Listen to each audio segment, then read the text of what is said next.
Assalamualaikum warahmatullahi wabarakatuh. My name is Hazim Hamzah and you're watching The Colors of Brunei.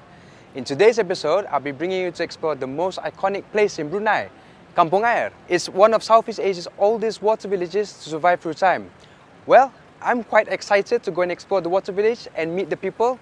So let's go catch a water taxi and come and follow me.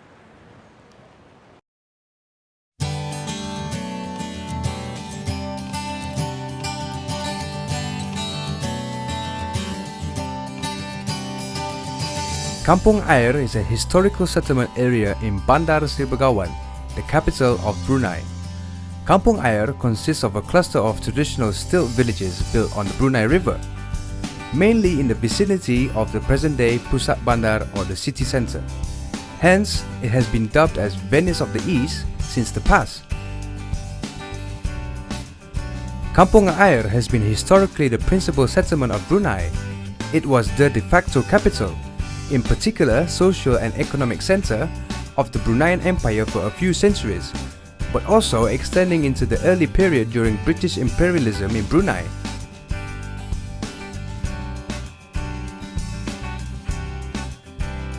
The present name Kampong Ayer is the old Romanized spelling of the Malay term Kampong Ayer, which is literally translated as water village.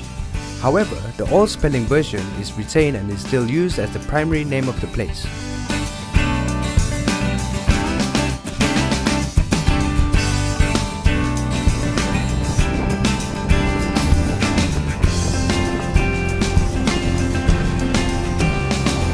Kampong Ayer is actually the Malay word for water village. It's also called the Venice of the East here because it's inhabited by all the water around here. Mainly the water village here is you get through bridges, through the walkways.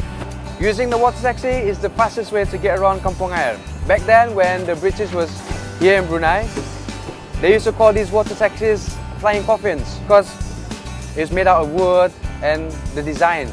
Mostly all these water taxis are made from the locals here. It's a well-known craftsmanship here. They specialize in making water taxis because this was mainly the most populated place in Brunei. So it's the main transport to get from one village to another village. So I'm going to go around, I'm going to bring you along to take a visit around the water village with my friend here. He's a local water taxi driver. So I'll see you in a bit.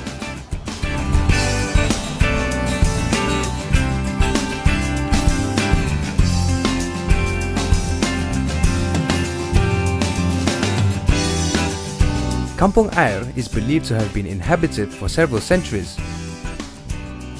There are several historical records, particularly foreign sources, which reported the existence of water settlements on the Brunei River.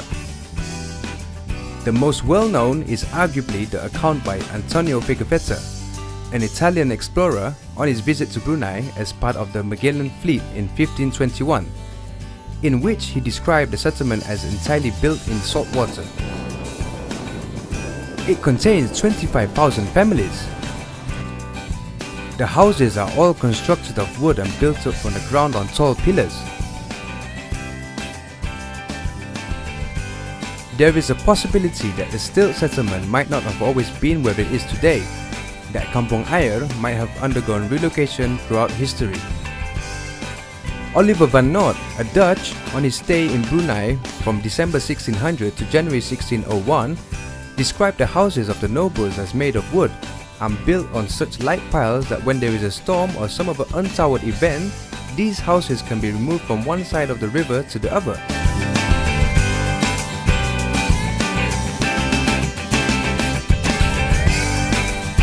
However, the role also extended into the time from the arrival and subsequent imperial presence of the British even until the early 20th century. It was only during the residential period that the program which encouraged the Kampong Ayer residents to resettle on land began to be introduced, although it was initially unsuccessful but eventually took off, resulting in significant reduction to its population. Nevertheless, substantial number of residents still remain to live on water. Kampong Ayer also survived bombardments during World War II.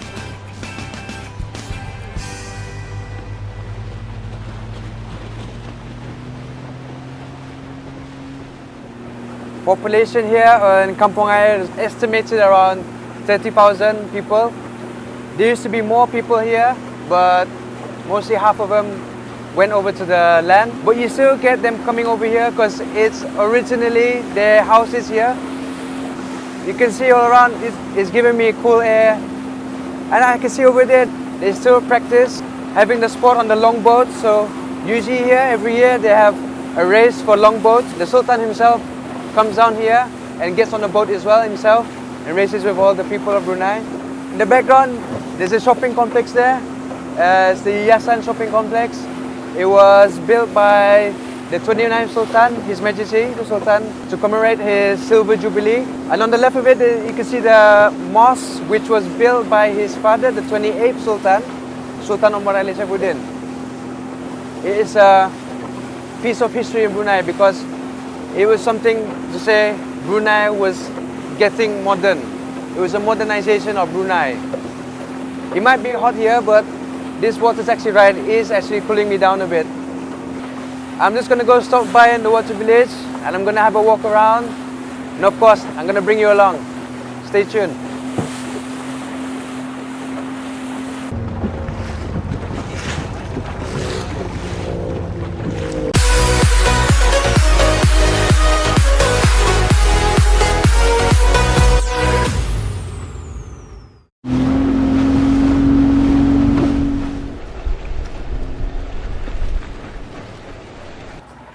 Kasih ya.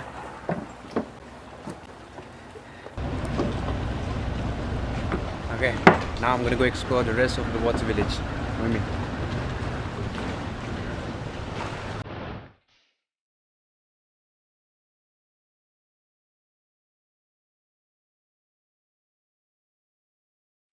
Kampong Ayer consists of several small neighborhoods which are officially designated as villages, the third and lowest level administrative divisions of Brunei.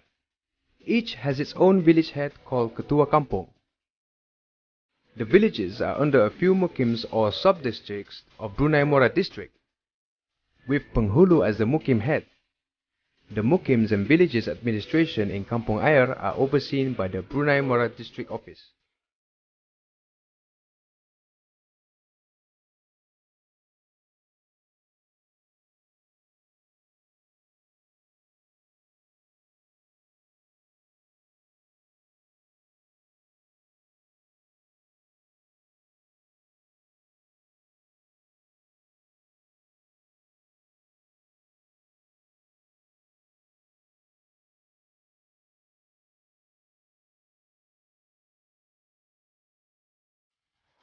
This is Mukim Tamoy. It's one of the 5 sub-districts you can get here in Water Village.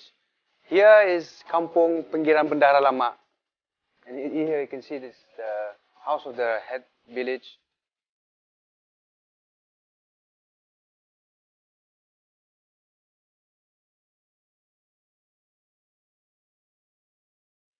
Hi.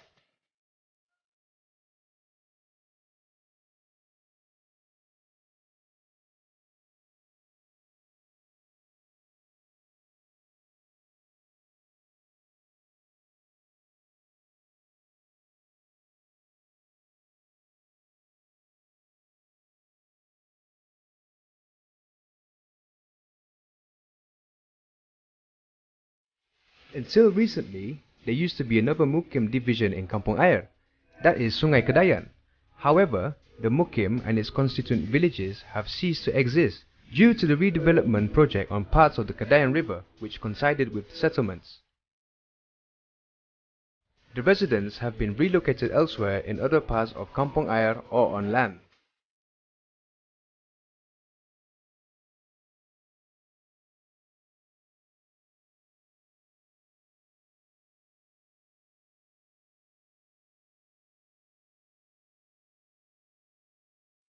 The area has been redeveloped as a riverfront park, which has been introduced to the public in October 2017 as part of the Golden Jubilee celebration of Sultan Hassan al-Bolkiah's ascension to the throne.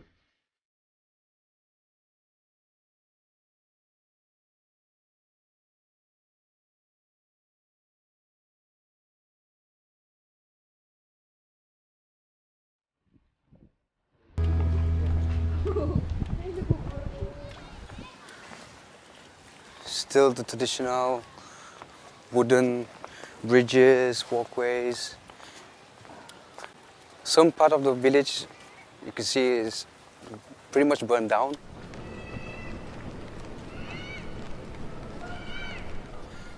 Oh, there's a big boat here for fishing. It's been like that since the early days of Kampong Ayer. It's doing the main thing. People fish. It's the main food here. Fish, rice.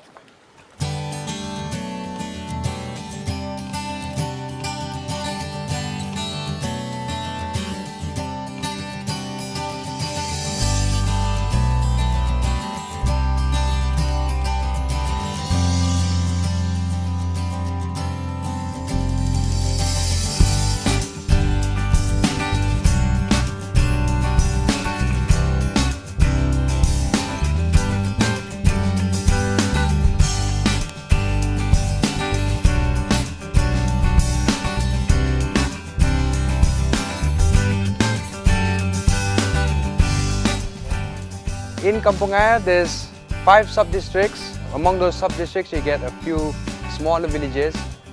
As I was passing by, you can get these convenience stores, even the food stores here. They even sell the local delicacies here. Along the way as well, there were a few houses that were actually quite interesting to look at. They had all these old artifacts.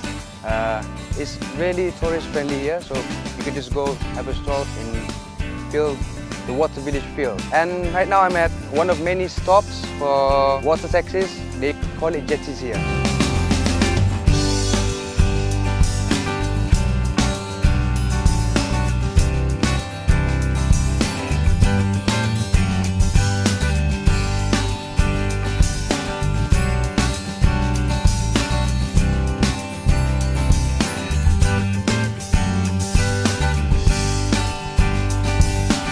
The houses, those villages of Kampong Ayer, are interconnected with bridges and walkways, wooden and concrete, creating contiguous areas. Thus, accessibility among many villages are possible by foot.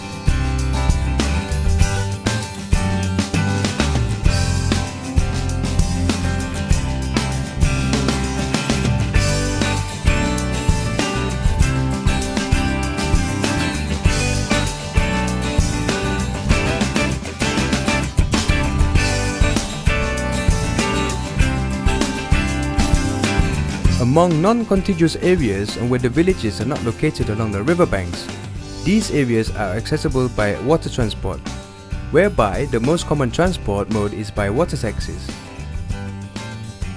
They are wooden motorboats which transport anyone at fairs among jetties in the villages and along the riverbanks in its vicinity.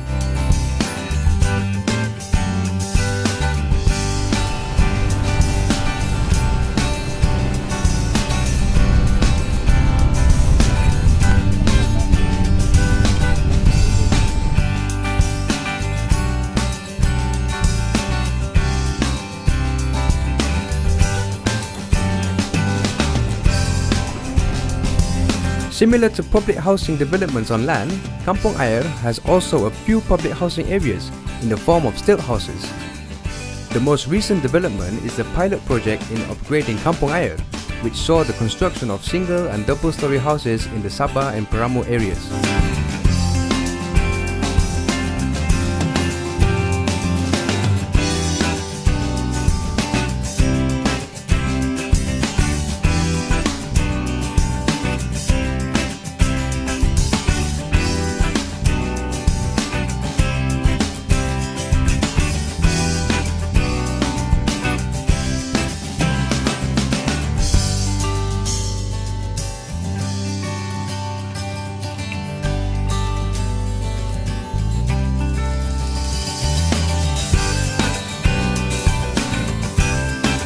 Common utilities are available in Kampong Ayer, which include electricity, pipe water, telephone lines, internet access and television services.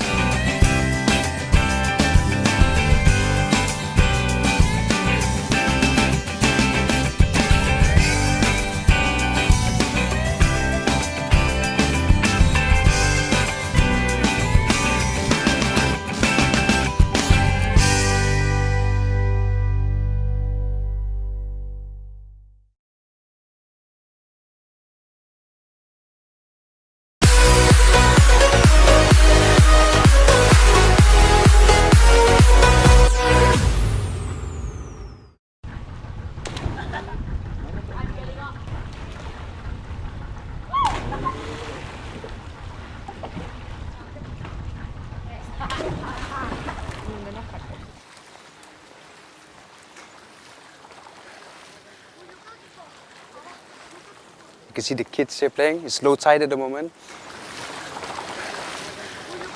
It's a normal thing to get the kids here playing in the water, playing with their friends. It looks deep, well, you can see here.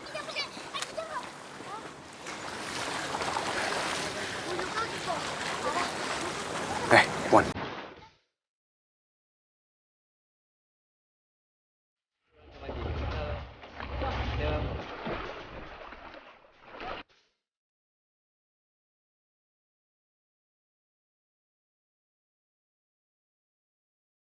You can see the locals fishing here. It's a local fishing tool. It's called rambat. They use it to catch the small prawns, the small fish. What they do is they catch it for their, well, they use it to cook for their families. They use it for dinner and everything.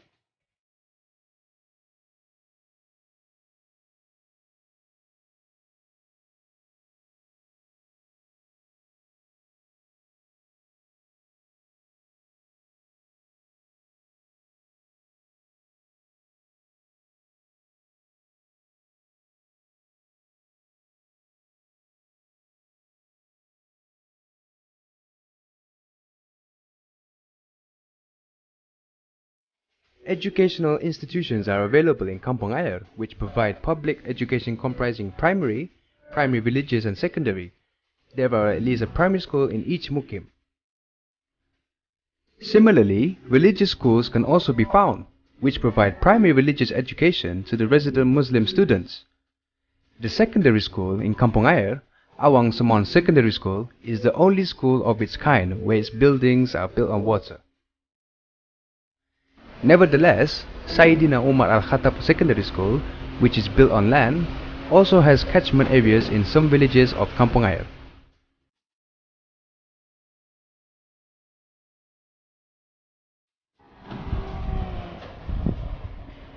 There are mosques which serve the need of the Muslim residents for Islamic congregational activities, in particular the Jum'ah or Friday prayers.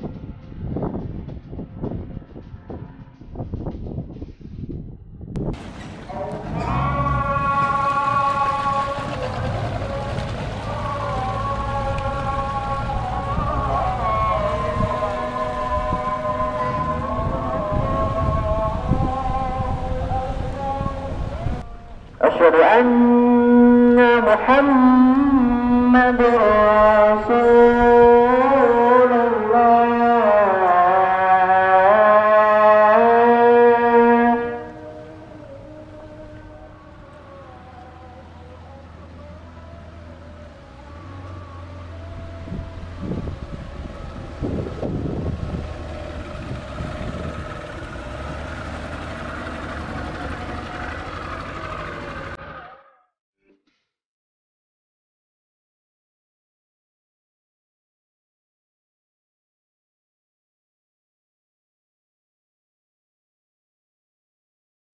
For security and emergency services, there are police stations and fire departments. The latter plays a very significant role, as fire cases are common in Kampong Ayer, in which the main causes including faulty wiring and liability of houses and infrastructures to fire due to many are built with wood.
As a major historical and cultural heritage of Brunei, there has been increasing concern on the survival of Kampong Ayer in modern times.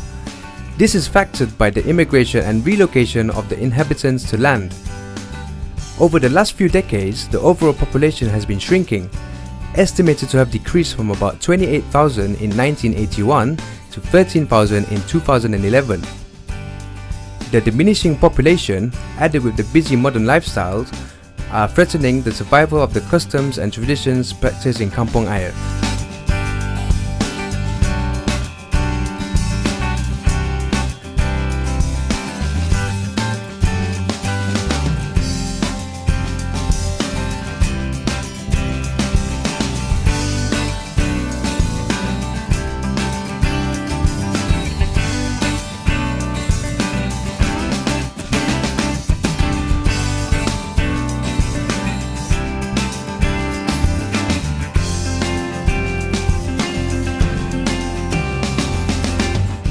So I've been all over Kampong Ayer, I've been on a water taxi, I've been through the houses.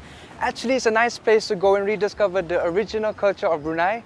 After all, Brunei is the kingdom of unexpected treasures. My name's Hazim Hamzah, and I'll catch you in the next episode of Colours of Brunei. Assalamualaikum warahmatullahi wabarakatuh.